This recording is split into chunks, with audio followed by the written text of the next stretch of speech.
할렐루야. 사랑하는 대강의 가족 여러분, 오늘 하루도 하나님의 말씀과 동행하는 삶이 되길 소망합니다.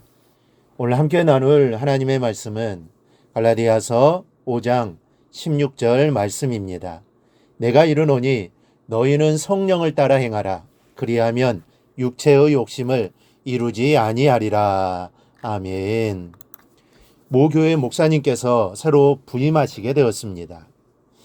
다들 새로 오실 목사님을 위하여 준비 기도를 하며 큰 기대를 가지고 있었는데 첫 설교를 하시는데 얼마나 맛깔나게 말씀을 전하시는지 전 교인이 목사님께 홀딱 반하고 말았습니다. 그런데 문제는 그 다음 주부터 터지고 말았습니다. 다음 주 예배 설교에 목사님께서 지난주에 하신 말씀을 토시 하나 다르지 않게 똑같이 하시는 겁니다. 성도들은 의아해하면서도 무슨 혼동이 있었겠지 하고 지나갔습니다. 그런데 그 다음 주일에도 역시 같은 설교를 하시는 겁니다. 예배 후 집사님 한 분이 참지 못하고 목사님을 찾아가 3주간을 같은 설교를 하셨다고 지적했습니다. 그러자 목사님이 이렇게 말씀하셨다는 겁니다. 그럼 새로운 설교를 하도록 하지요. 단 조건이 하나 있습니다. 성도들이 제가 3주일을 반복한 설교대로 실천하는 모습이 보이기 시작하면 새로운 설교를 하겠습니다. 현대의 신앙인들은 이 말씀의 풍년시대를 살아가고 있습니다. 그래서인지 듣기는 잘하는데 들은 말씀대로 삶에서 실천하는 것은 낙제입니다. 들을 때만 좋아라고 맙니다. 들을 때만 다짐을 합니다. 하지만 삶으로 살아내지 못하는 경우가 대부분입니다. 오늘 본문에서 바울은 이러한 현대인들을 향하여 너희는 성령을 따라 행하라고 말씀합니다. 이 시간은 이 말씀이 어떤 뜻인지를 우리 함께 생각해 보겠습니다. 첫째, 신앙은 배움이 아닌 삶이라는 뜻입니다. 신앙은 어떤 학문을 공부하듯이 새로운 진리를 배워서 기억하는 것이 아닙니다. 신앙이란 실제로 삶을 사는 겁니다. 듣고 아는 데서 멈춰버린다면 아무리 좋은 진리를 받았다 한들 여러분 무슨 소용이 있겠습니까? 오늘 본문에서 바울은 아주 분명하게 성령을 따라 행하라고 명령합니다. 성령을 따라 배우라고 하지 않습니다. 행하라고 말씀합니다. 그런데 우리의 몸이 얼마나 제약된 생활에 젖어 있는지 하나님 말씀을 들어도 몸이 움직여지지 않습니다.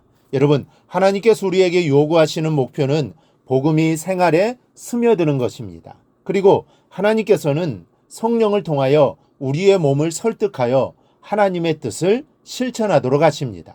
이것을 가리켜 성화라고 합니다. 성령님께서는 우리가 하나님을 더욱 의지하도록 하십니다. 그래서 하나님의 뜻을 행하도록 하시는 겁니다. 그러므로 우리가 성령을 의지하면 하나님의 뜻을 행할 수 있게 됩니다. 이 사실을 잊지 말고 늘 성령과 동행하여 말씀대로 행하는 삶을 꼭 살아가기를 바랍니다. 둘째는 성령과 교통하라라는 뜻입니다. 성령께서는 우리의 발걸음 앞에 빛을 비추어 주십니다. 어두운 밤바다에서 방향을 잡아주는 등대와 같습니다. 그러나 광야에서 끌어내시지는 않습니다. 다만 우리의 선택과 결단을 기다리십니다. 중요한 것은 이 성령의 빛 비추어 주심은 믿는 자라면 누구에게나 있다는 사실입니다. 나는 없다고 부인하지 마십시오. 마음을 차분히 하고 우리 영혼의 길을 열면 누구에게나 그 음성이 들리게 되어 있습니다. 본문에서 따라 행하라 하는 말에 페리파테이테라는 말을 썼습니다. 그 뜻은 자주 왕래하다 또는 기회를 선용하다는 뜻입니다. 성령을 따라 행하려면 자주 왕래해야 한다는 뜻입니다. 성령과 수시로 교통해야만 한다는 것이죠. 그리고 성령과 교통한다는 것은 항상 우리의 연약함을 아뢰면서 비추어 주시는 빛을 순종하는 마음으로 받아들이고 또 가르쳐 주신 길로 따라 갈 수 있는 힘과 능력 주시기를 의뢰하는 겁니다. 예수 믿어 성령의 인도하심을 받아 사신 분이십니다. 마태복음 4장엔 예수님께서 40일을 금식하시고 사단에게 시험 받으시는 장면이 나오는데 그 첫 절에 이렇게 쓰여 있습니다. 그때 예수께서 성령에게 이끌려 마귀에게 시험을 받으러 광야로 가사.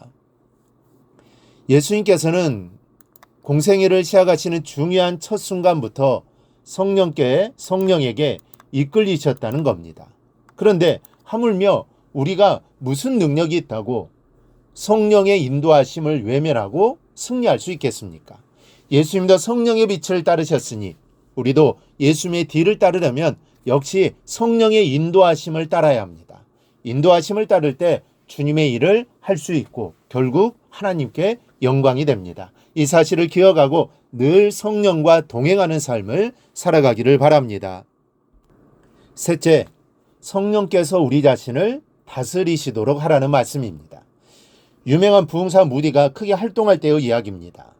한 지역에서 연합 부흥회를 열게 되었는데 과연 누구를 부흥사로 초빙할 것인가 의논하던 중에 한 목사님 무디를 추천하자 거의 대부분 목사님이 그렇게 하자고 의견을 모았습니다. 그러자 무디를 별로 좋게 생각하지 않는 목사님이 불평처로 아니 무디가 성령의 독점권을 갖고 있답니까 하는데 목사님 한 분이 조용히 이렇게 말씀하셨답니다. 그게 아니라 성령께서 무디에 대해 독점권을 갖고 계신 겁니다. 여러분, 내 의지에 따라 성령을 쫓아 행하기도 하고 말기도 할 것이 아니라 아예 성령께서 나를 다스리시도록 나에 대한 독점권을 성령께 내어드려야 합니다.